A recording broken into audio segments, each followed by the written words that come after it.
Hi everyone. Today we're going to be talking about credit card statements. We're going to be talking about the key terms you need to understand in order to read a credit card statement and some of the basic information on a statement. Let's get started. A credit card statement is a document from your credit card company. It might come as mail or as paper in the mail or as an electronic document. It's going to list all your purchases, all the interest you're paying, your monthly payment, tons of information about the account is going to be listed in the credit card statement. Previous balance. So on your credit card statement will list your previous balance. This is the money that you didn't pay off last month that's rolling over into this month. This is the money the borrowed money that you're paying interest on. So when you make a new purchase during the month, you don't pay interest on that until it shows up on a previous balance. Purchases. So these are all the things that you've been buying that month. You do not pay interest on these purchases. They build up, and then when you get a bill, if you pay them on that bill, you'll never pay interest on them. If you let them last another month, then you start paying interest on them. Grace period. So you typically have 25 days from the closing statement, closing date on your statement to be able to make your payment. And during that time, when you make a payment in that 25 days, it counts as if you made it on the very first day. So there's no benefit or hurry in getting your check in early. Once you get your bill, you have 25 days to get your payment in, and it counts as if you paid it on the very first day. That's called the grace period. And the payment due date on your bill is the end of the grace period, so that's usually about 25 days. Credit limit. This is the maximum amount of money that you can borrow with your credit card. Most credit card companies these days, if you try and go over that credit limit, they'll just decline the purchase. So the retailer will say, oh, your credit card was declined. And that's typically the way you want it. Over limit fees are like 25, 35, 40 bucks a piece. You don't want that. And most companies, there's been some laws passed recently that make collecting those fees harder. So most credit card companies just left them behind. They just don't let you go over the limit.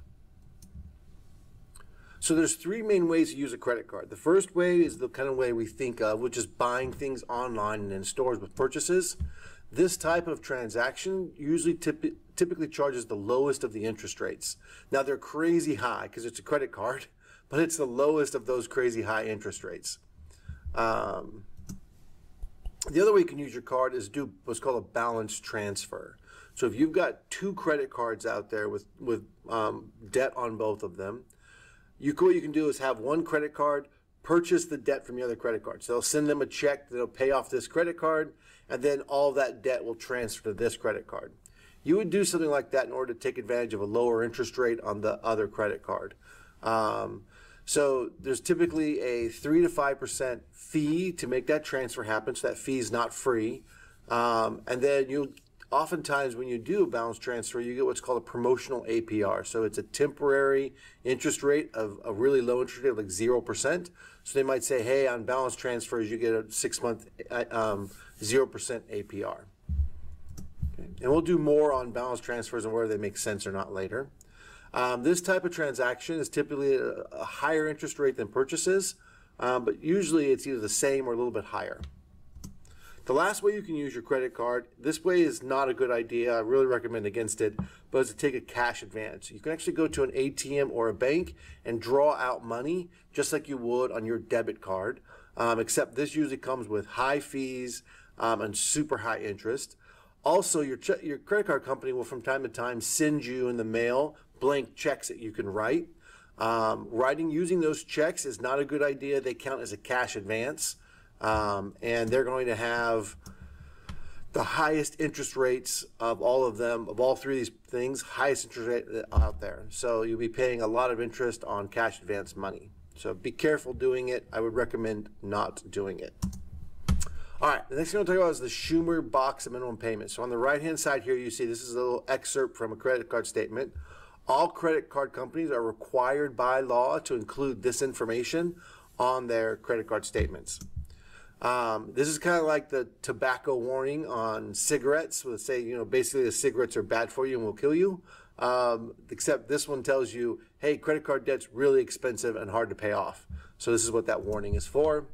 The example here, this person has a balance of $7,700 on their credit card, and it says if they make only the minimum payment each month, it's going to take 21.2 years to pay off this debt, and they're going to end up paying $29,000 to do so. So a $7,000 debt balloons into $29,000 if you're only making the minimum payment. The minimum payment is something calculated by the credit card companies.